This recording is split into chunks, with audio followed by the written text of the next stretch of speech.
मैं आप सबका कॉलेज शिक्षा आयुक्तालय जयपुर के द्वारा संचालित ज्ञान सुधा यूट्यूब चैनल पर हार्दिक स्वागत करता हूं।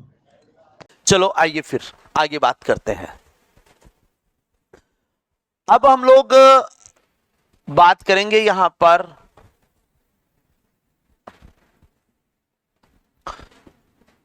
Structure of sperm. एक चीज तो लिख लो आप, एक लाइन, स्पर्मेटोजेनेसिस की क्रिया में कितने दिन लगते हैं, कोई बताएगा क्या?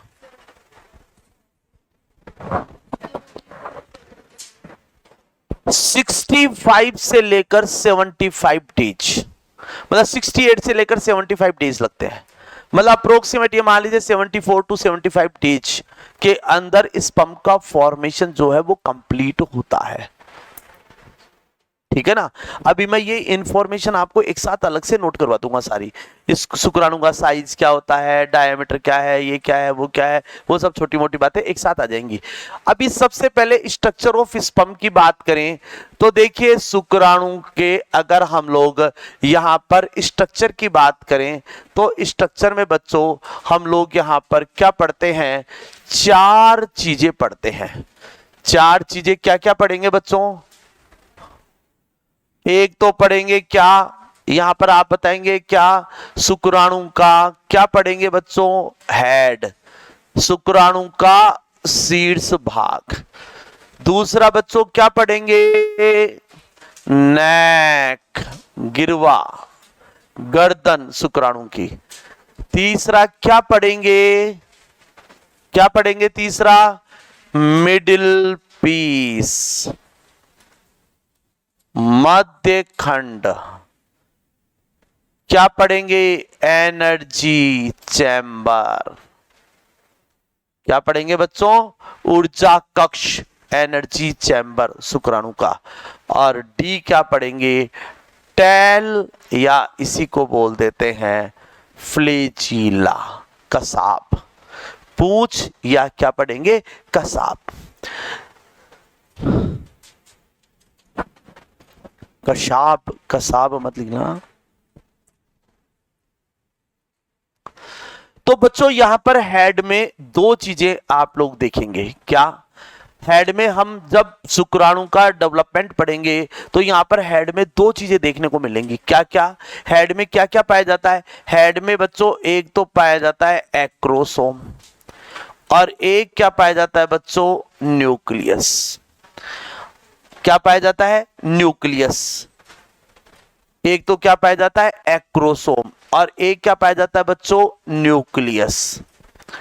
इसी तरह से नेक को पढ़ेंगे तो नेक में भी दो पार्ट पढ़ेंगे। क्या पढ़ेंगे, एक तो पढ़ेंगे प्रॉक्सिमल सेंट्रियोल,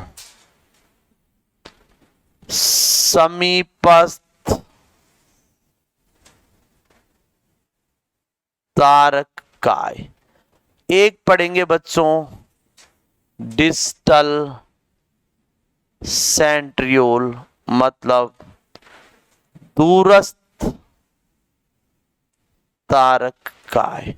क्या क्या पढ़ेंगे, समीपस्थ तारक काय। क्या पढ़ेंगे, दूरस्थ तारक काय, डिस्टल सेंट्रियोल।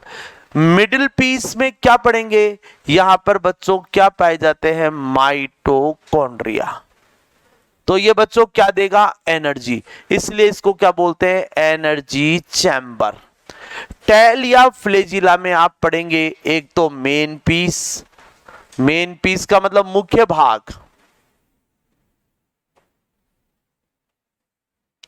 एक पढ़ेंगे एंड पीस, एंड पीस का मतलब अंतिम भाग। टेल का जो अंतिम भाग है उसमें साइटोप्लाज्म अनुपस्थित होता है। प्रॉक्सिमल सेंट्रियोल ये क्लीवेज में सहायता करेगा, ये तर्कु तंतुओं के निर्माण में सहायता करेगा, स्पिंडल फाइबर्स बनाएगा, क्लीवेज करेगा। जबकि डिस्टल सेंट्रियोल जो है ये बच्चों क्या करेगा, ये एक्सोनीमा या जिसको बोलते हैं एक्साइल फिलामेंट का निर्माण करेगा। और ये एक्साइल फिलामेंट आगे चलकर बच्चों ये टेल का निर्माण करता है। टेल या क्या बनाता है? फ्लैजिला बनाता है। ये परीक्षाओं के सवाल हैं सीधे सीधे। डिस्टल सेंट्रियोल का काम क्या है? अक्षीय तंतुओं का निर्माण करना, एक्सोनीमा का निर्माण करना। प्रोक्सिमल सेंट्रियोल जो है ये विदलन के लिए उत्तरदायी है, ये क्लीवेज करेगा, विदलन करेगा। डिस्टल सेंट्रियोल जो है ये एक्सोनीमा या एक्साइल फिलामेंट ये क्या करता है बच्चों? ये टेल का निर्माण करता है।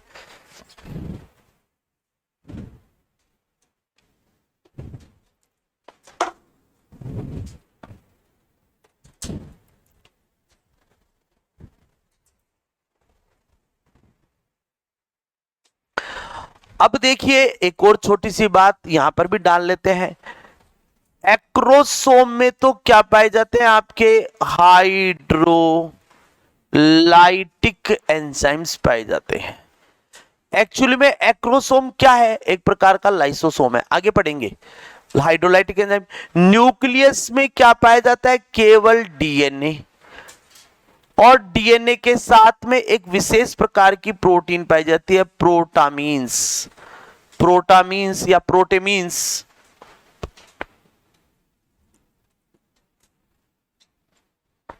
कौन सी प्रोटीन? प्रोटेमीन्स। स्टोन प्रोटीन नहीं पाई जाती। स्टोन प्रोटीन के स्थान पर एक अन्य क्षारीय प्रोटीन पाई जाती है, प्रोटेमीन्स। प्रोटामीन्स, प्रोटेमीन्स जो भी आप लोग कहना चाहें। कौन सी प्रोटीन? प्रोटेमीन्स प्रोटीन पाई जाती है।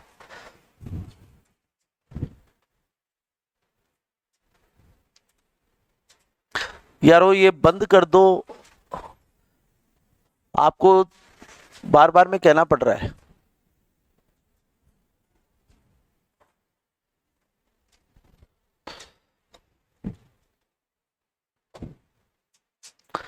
हेड, नेक, मिडिल पीस और एक क्या होगा? टेल या फ्लैजिला।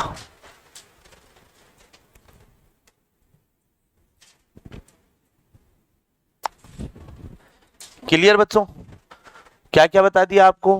हेड, नेक, मिडिल पीस, टेल और फ्लैजिला। क्लियर?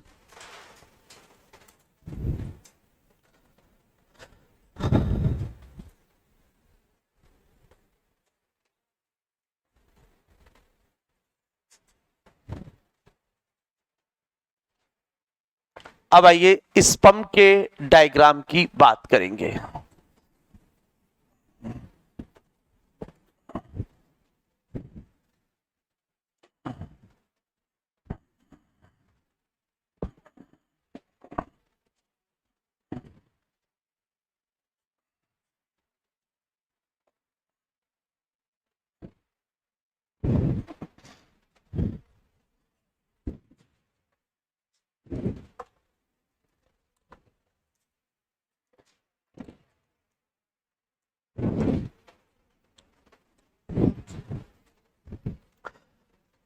आप लोग कृपया करके बोर्ड की तरफ ध्यान दें।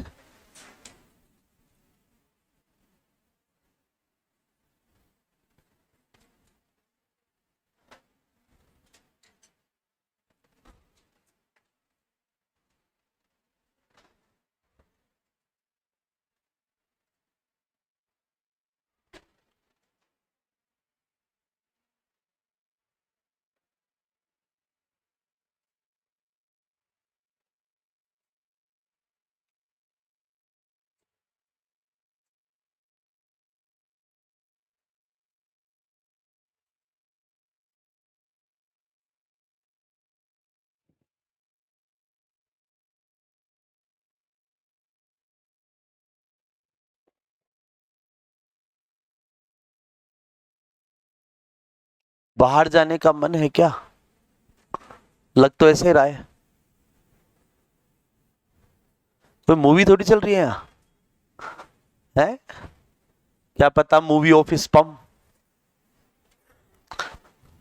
डायग्राम बनाने की स्टाइल देखो, नहीं तो आधा घंटा लगा दोगे डायग्राम बनाने में ही।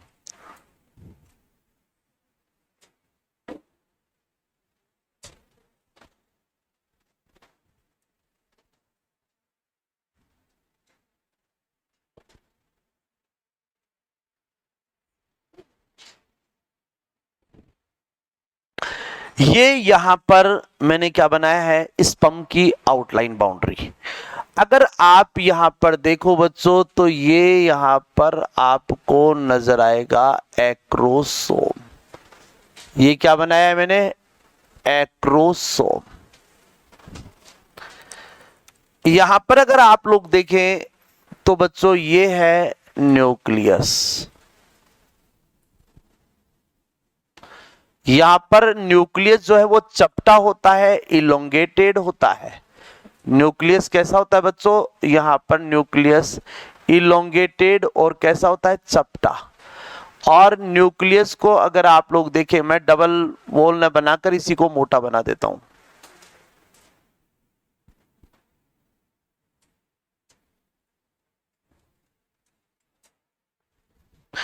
और यहां पर अगर आप लोग देखें तो ये क्या प्रेजेंट है, इसके अंदर डीएनए प्रेजेंट है। और डीएनए के साथ में यहां पर विशेष प्रकार की प्रोटीन पाई जाती है जिसको प्रोटेमीन्स कहते हैं। अब इसके यहां पर गर्त के अंदर अगर आप लोग देखें बच्चों, तो यहां पर आपको नजर आएगा समीपस्थ तारकाय और एक नजर आता है दूरस्थ तारकाय। क्या नजर आता है, समीपस्थ तारकाय, दूरस्थ तारकाय। एक बार पूरी तरह से कंसंट्रेट होकर डायग्राम को देख लो, मैं कैसे बना रहा हूं, आपको बहुत आसान तरीके से समझ में आ जाएगा। अब क्या होगा, अब हम बच्चों यहां पर बनाते हैं नेबन कर्ण शीत। ये बच्चों मैंने यहां पर बना दी नेबन कर्ण शीत। इसको बोलते हैं माइटोकॉन्ड्रियल आच्छत। क्या बना दी बच्चों मैंने, ये माइटोकॉन्ड्रियल आच्छत। क्या बना दीजिए, माइटोकॉन्ड्रियल आच्छत। ठीक है। और यहां पर इस प्रकार से ये सर्पिलाकार क्रम में आपके यानी शुक्राणु के माइटोकॉन्ड्रिया व्यवस्थित रहते हैं। किस क्रम में, स्पाइरल क्रम के अंदर, सर्पिल क्रम में। और यहां पर एक पाया जाता है, इसको बोलते हैं बच्चों रिंग सेंट्रियोल। इसको क्या बोलेंगे हम,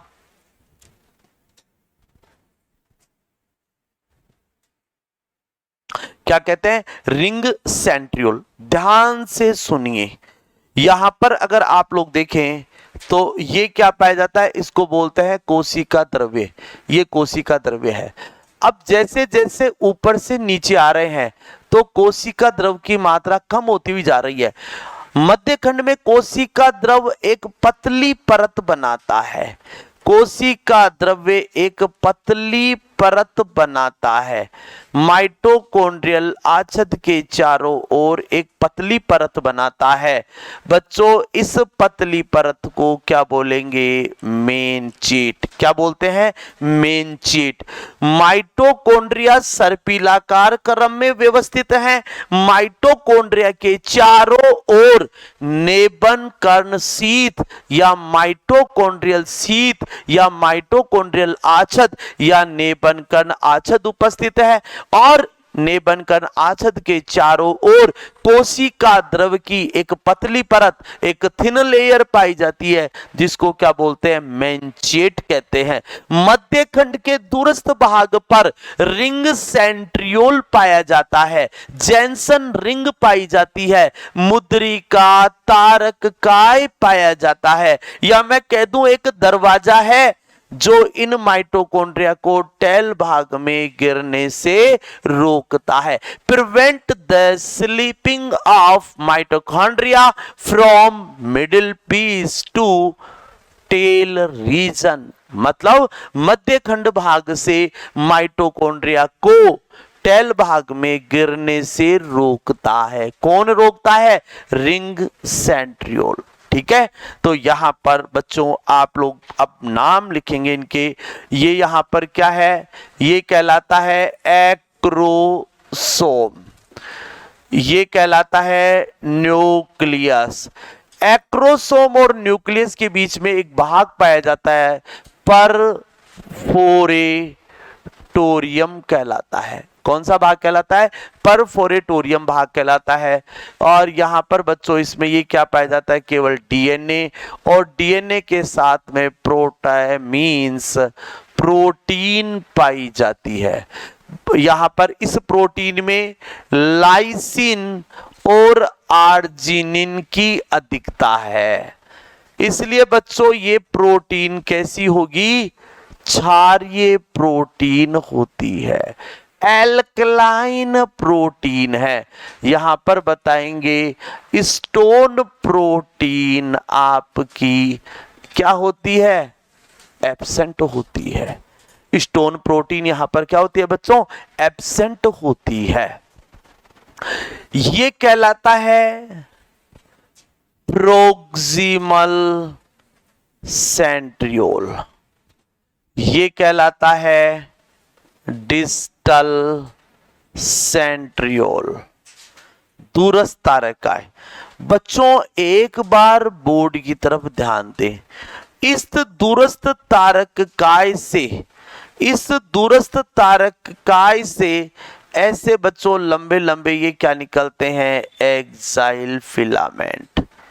क्या निकलते हैं बच्चों इससे? अक्षीय तंतु, जो आगे चलकर क्या बनाएंगे? टेल। क्या निकलते हैं इससे? Axial filament. क्या निकलता है? एक्सोनीमा, अक्षीय तंतु या एक्साइल फिलामेंट निकलते हैं। और ये यहां पर क्या है? Spiral mitochondria. माइटोकॉन्ड्रिया सर्पिलाकार क्रम में व्यवस्थित है। माइटोकॉन्ड्रिया के चारों ओर एक सीथ पाई जाती है जिसको नेबन कण या इसी को माइटोकॉन्ड्रियल सीथ कहते हैं। माइटोकॉन्ड्रियल आच्छद कह दीजिए, या बच्चों इसी को नेबन कण आच्छद भी कहते हैं। और कोशिका द्रव की एक पतली परत पाई जाती है जिसको बच्चों मेन चेट कहते हैं। क्या बोलते हैं? मेन चेट।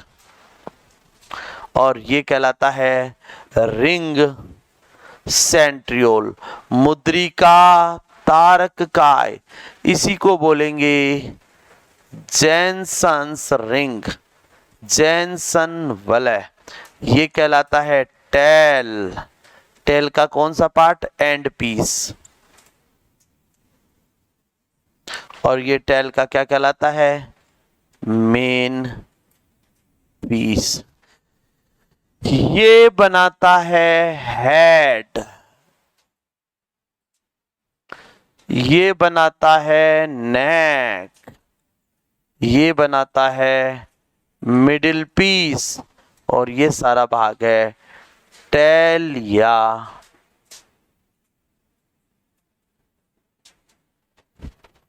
मैंने डायग्राम को खोलकर पूरा एक्सप्लेन कर दिया है।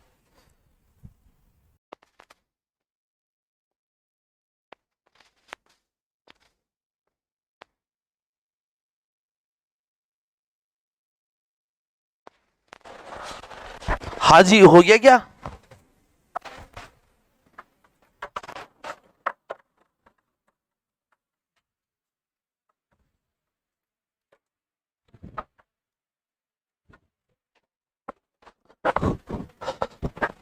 सबका बन गया क्या भैया? शुक्राणु का चित्र, शुक्राणु का इलेक्ट्रॉन माइक्रोस्कोपिक चित्र है ये।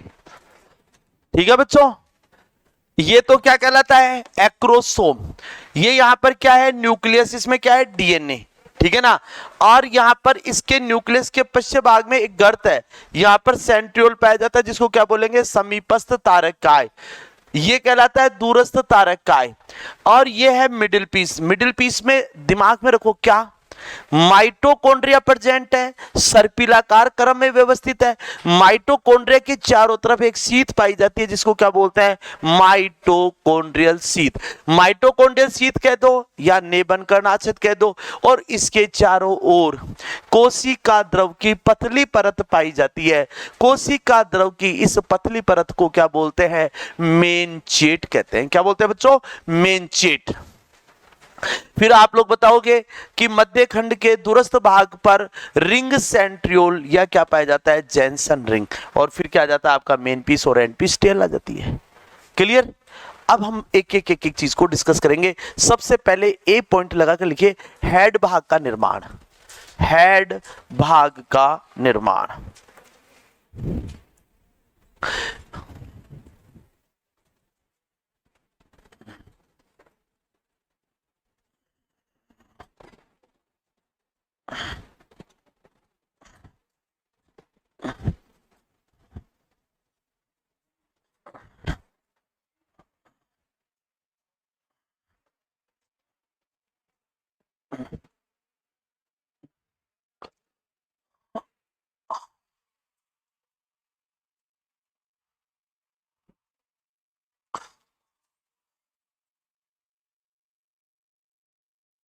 हेड भाग का निर्माण, शीर्ष भाग का निर्माण, फॉर्मेशन ऑफ हेड।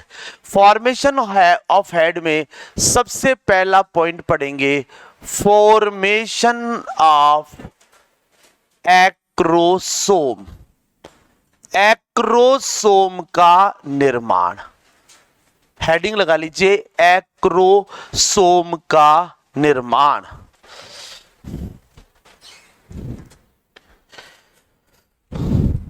एक्रोसोम का निर्माण गोल्जी बॉडी की वेसिकल से होता है। गोल्जी बॉडी की वेसिकल से होता है। किससे होता है बच्चों, गोल्जी बॉडी की वेसिकल से होता है, आशय से होता है, गोल्जी बॉडी के वेसिकल से होता है। एक्रोसोम एक प्रकार का मोडिफाइड लाइसोसोम है। यह एक प्रकार का मोडिफाइड लाइसोसोम है। मोडिफाइड लाइसोसोम है। इसमें हाइड्रोलाइटिक एंजाइम्स पाए जाते हैं।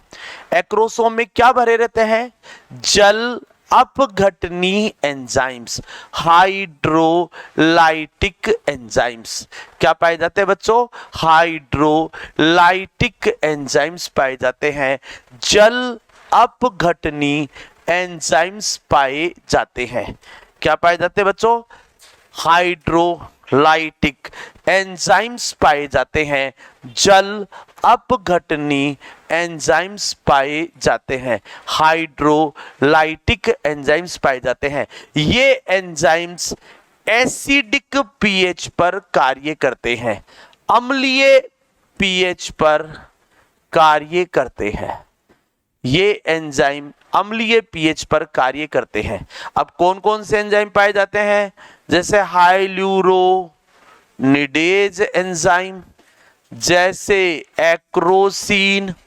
कौन कौन से बताएंगे, हाइल्यूरोनिडेज एंजाइम, एक्रोसीन, एस्ट्रेज, न्यूरामिनिडेज।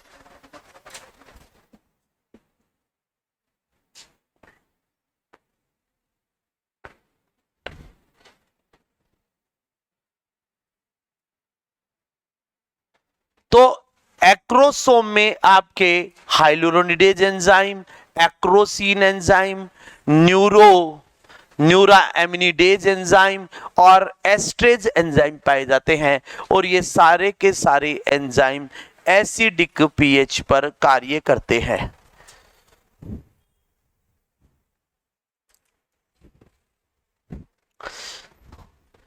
ये एंजाइम्स, इसका कार्य लिख लो, एक्रोसोम का कार्य, कार्य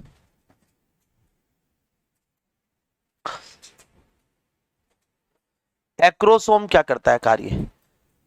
एक्रोसोम ये निषेचन के समय, यह फर्टिलाइजेशन के समय, यह फर्टिलाइजेशन के समय अंड झिल्लियों का भेदन करता है। निषेचन के समय अंड झिल्लियों का भेदन करता है। ये निषेचन के समय क्या करता है बच्चों? अंड झिल्लियों का भेदन करता है। अंड झिल्लियों का भेदन करता है, मतलब लाइसिस ऑफ एग एनवेलप और एग मेम्ब्रेन ड्यूरिंग फर्टिलाइजेशन। ठीक है ना? तो ये अंड झिल्लियों को नष्ट करता है, अंड झिल्लियों का भेदन करता है। कौन? एक्रोसोम। तो एक्रोसोम का निर्माण किससे होता है? फटाफट बोल दो। Golgi body. एक्रोसोम एक प्रकार का लाइसोसोम है। एक्रोसोम में कौन से एंजाइम पाए जाते हैं? Hydrolytic enzyme. और ये किस पीएच पर कार्य करते हैं? एसिडिक पीएच पर। कौन कौन से? बोलो। हाइलुरोनिडेज, एस्ट्रेज, एक्रोसिन, हाइलुरोनिडेज और न्यूरामिनिडेज। क्या बताया? न्यूरामिनिडेज।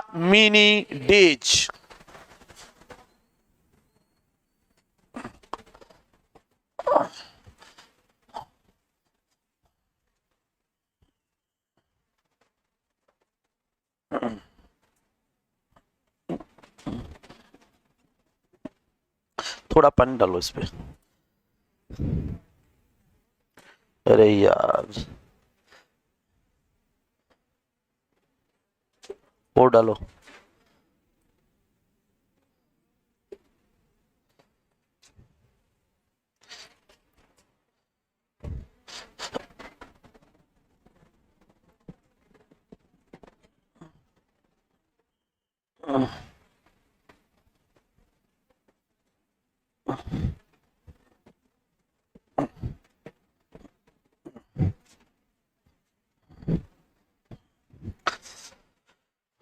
आइए साहब, अब आगे